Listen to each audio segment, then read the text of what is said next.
given that Judaism, I think, as you all know, has a history of um, of tsuris, of trial, of tribulation to a certain degree. One of the questions that I keep coming to is whether these aspects of Judaism are a response to our communal tsuris, or are they a feature of the faith? Would they be part of Judaism, whether or not we had endured hardship as a people? And so this is sort of an overarching question that I'd love for you to consider as we go through. Not that we're going to stop on every aspect and try and suss it out.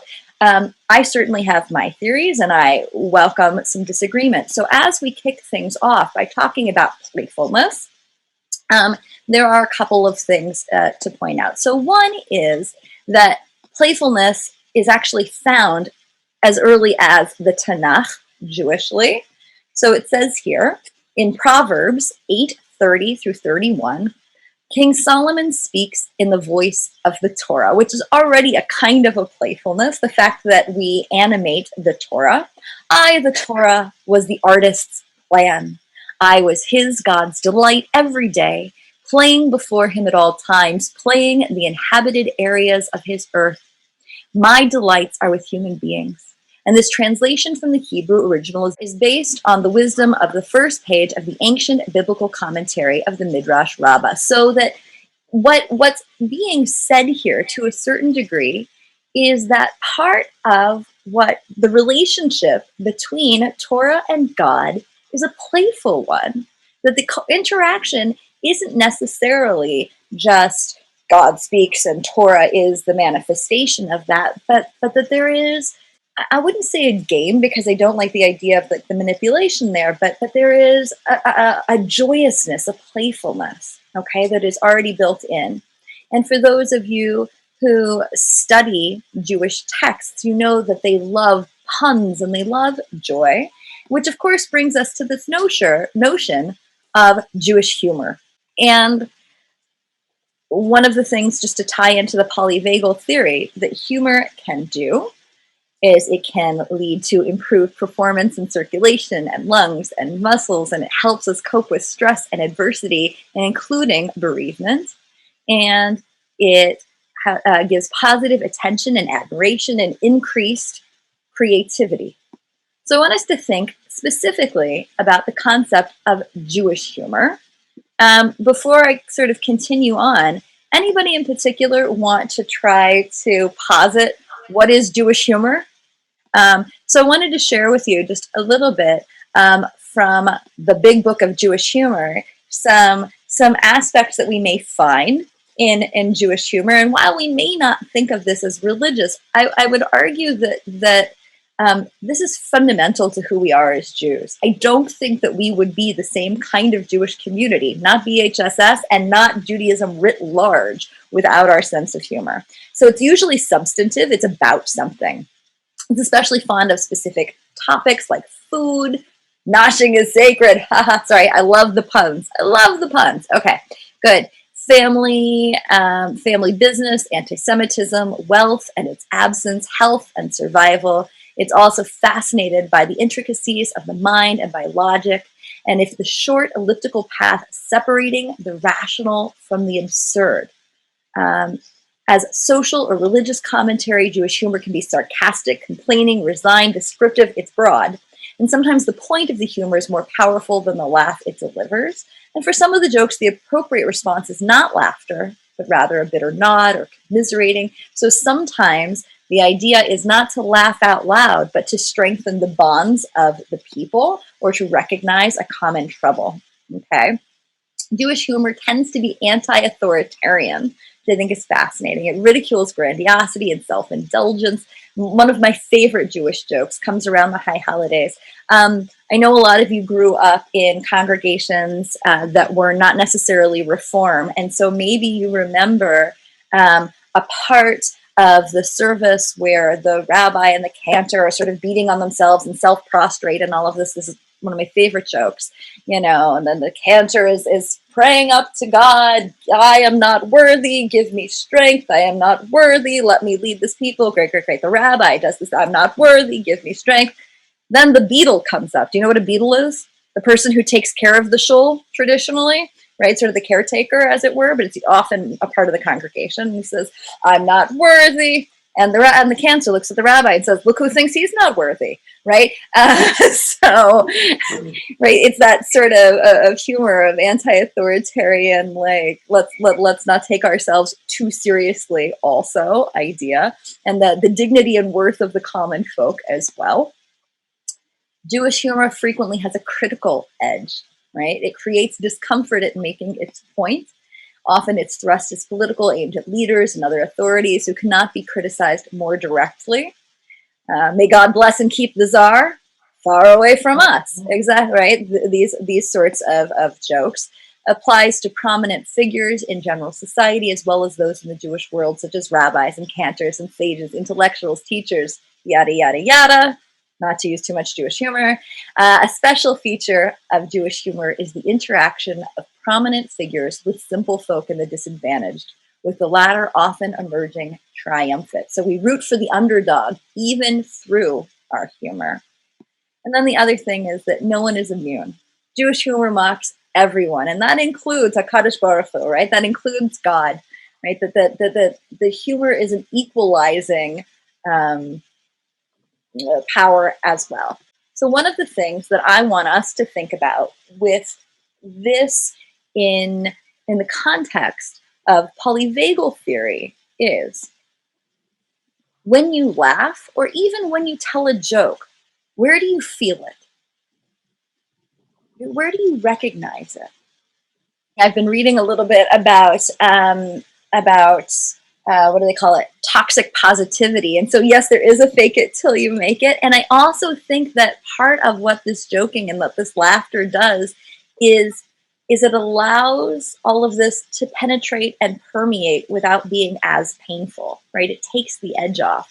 And one of the things, sort of from a meta perspective, that I want to have is this concept that our textual, intellectual Judaism, our cultural Judaism, and our bodies actually work together, that I don't think we can separate them, which incidentally is one of the reasons that it can be hard when somebody, for example, is a new Jew to fully be embraced by Judaism, because these components are so vast and all encompassing. And it's not to say that people can't or they shouldn't try, they absolutely should, and we should welcome people.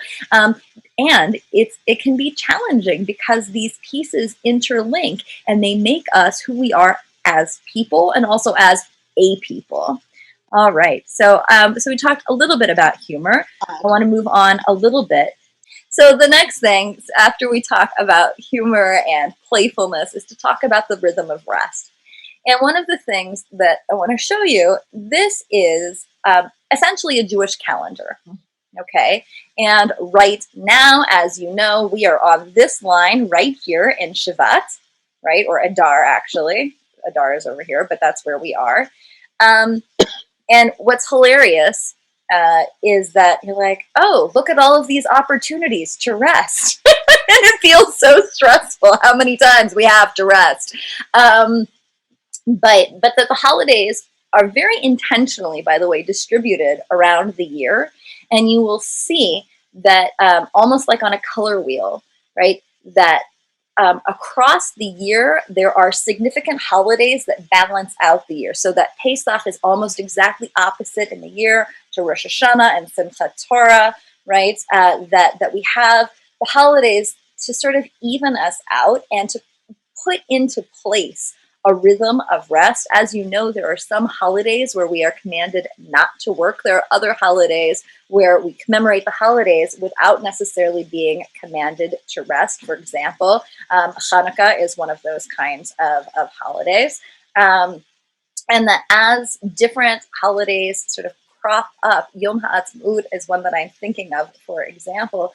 It was very intentionally put on the calendar in a place where it would potentially have a counterbalance, or where there was an open spot, not already something taking the place on the calendar. And so you'll notice that, like, for example, Tu B'Shvat, which is the holiday of the trees, almost counterbalances with Tu B'Av, which is sort of the Jewish Valentine's Day. Some of us have heard of it, some of us haven't, right? But these are holidays that have a different feel than necessarily the heft, the weight, the substance of Pesach or the high holidays, for example.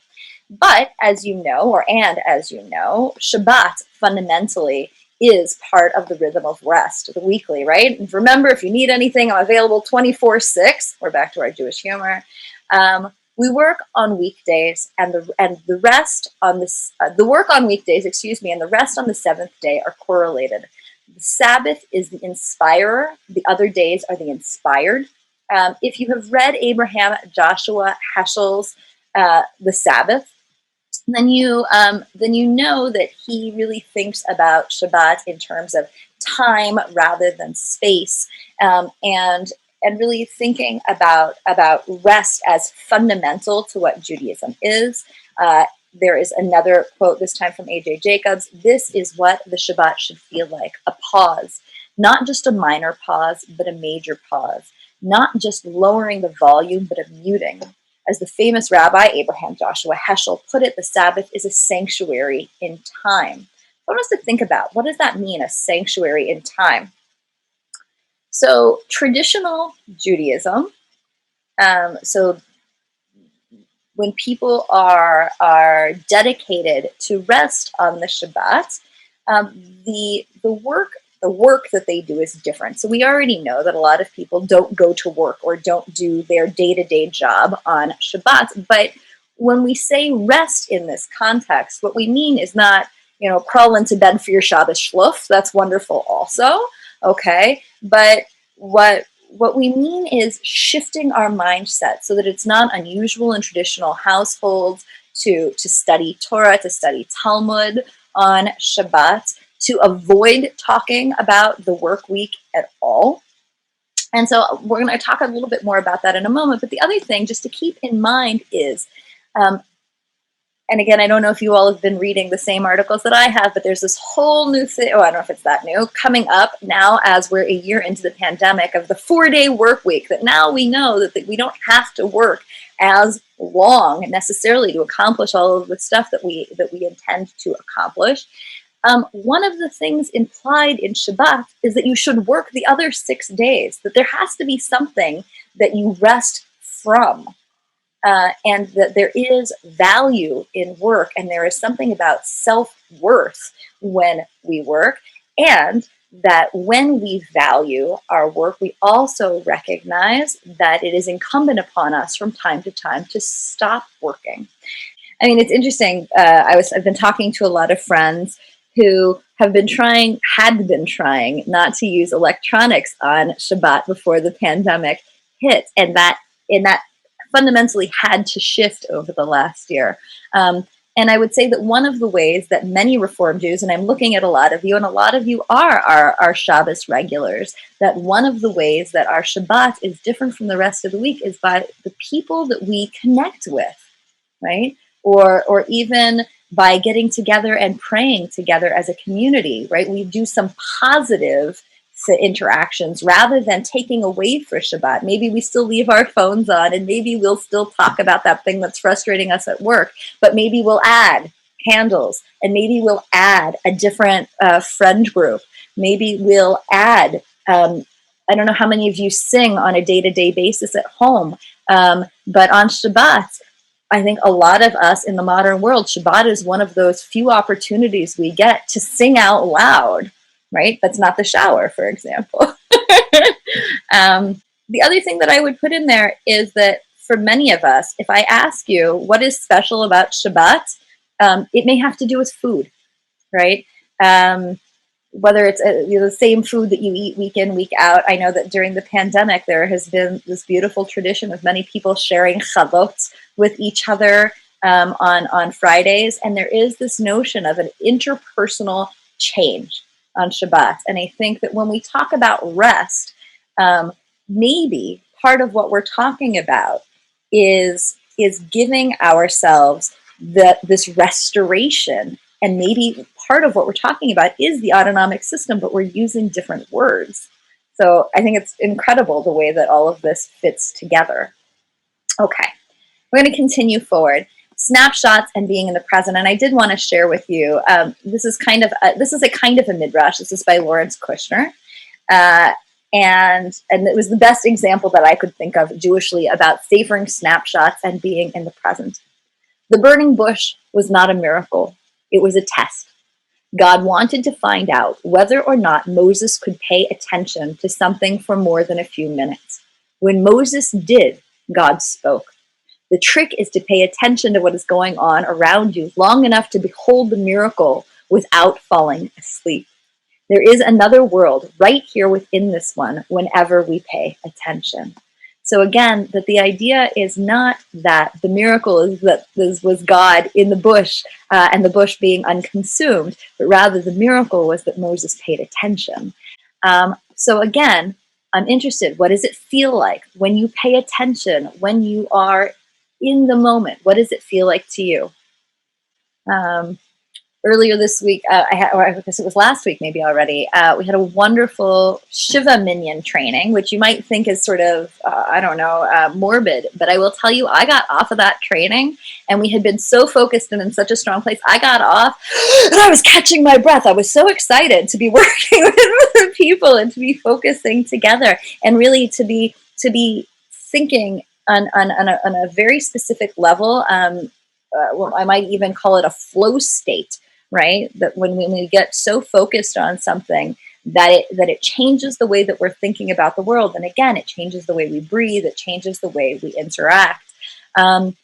Anything that you can think of Jewishly that encourages you to enter that kind of state?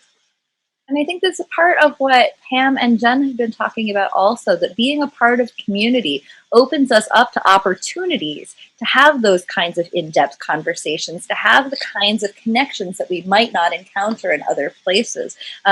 If any of you are familiar with the theologian Martin Buber, it's the opportunity to engage the thou of the other person rather than the it, right? To break away from the transactional relationship and really engage in something deeper than that, right? And acknowledging what is godly in the other person. The next way that we can engage in our polyvagal theory, we nurture glimmers and optimists. And I couldn't help, I had to put in some snarky Jewish joke. I'm an optimist. Things will get better. I'm a Jewish optimist. Things won't get worse. So, okay. But there is a lot in Judaism that inspires optimism, that encourages optimism, that requires optimism. And I think when we talk about the future, which we do all the time, we think about optimism. I also think, especially in Reform Judaism, there is something that we talk about, which is a messianic age, right? That we have this notion that we are headed towards progress, that we are going to get to a point, or at least we work to get to a point when things will be peaceful, right? And when things will be complete and whole. And there is, in other forms of Judaism, certainly a sense of Messiah that does something similar. But I would argue that one of the things that Reform Judaism does is that it brings that optimism into our lives, that each of us has the opportunity to improve the world, to get things to an even better place. And so I wanted to think a little bit about Tikvah, which is, as you know, hopefully from the Israeli national anthem. HaTikvah is the hope. And it comes from the verb kavah. It describes the act of combining multiple strands and coiling those into a single, much stronger cable. I want us to think about that for a moment, that this source of this word for hope has to do with combining strands to make them stronger. And how profound that can be Jewishly when we talk about each of ourselves as a strand, and when we talk about our community as the combining of those strands to make each of us stronger and to make the future stronger. Okay, it's derived from strong cable making sense. The nouns kav and kava mean line or measuring line. The noun tikva means cord. So we're back to music to a certain degree, by the way. And the exactly identical noun, tikva, means hope. Uh, Makeva also means hope, and kavkav means might or strength. Okay, so I just wanted to point those out, and then I do want to keep going a little bit. We have a lot. This next one is near and dear to my heart, and this is compassion. A religious man is a religious person who holds God and people in one thought at the same time, at all times, who suffers harm done to others, whose greatest passion is compassion, and whose greatest strength is love and a defiance of despair. And there are words that we learn in family school, and the truth is that almost all of them come back to the notion of compassion. So we could do this pop quiz style, but I will try not to put too much stress or pressure on anyone. B'Tselem Elohim means in the image of God. And it has to do with this notion that we all have something of God within us, and therefore we all deserve dignity and compassion. Tikkun Olam is the repair of the world.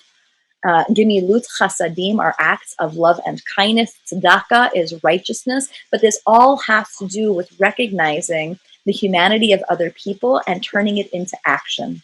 And I think that each and every one of you on this call, on this Zoom, and I like that I know so many of you know what it means that.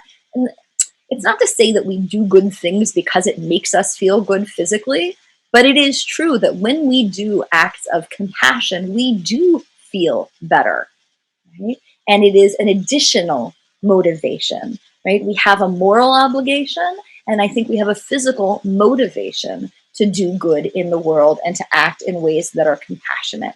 So I think that is worth looking at as well. Okay, so I want to take a step back and go back to that first question that I asked, which is, what do you think? Do you think that it goes, that Judaism, by its own nature, taps into these autonomic strengthening devices? Or do you think that because we've been through so much as Jews, we have found ways to strengthen ourselves through our culture and our faith? What do you think? Which way does it run? So thank you to everyone, and look forward to seeing you in the future. Thank you.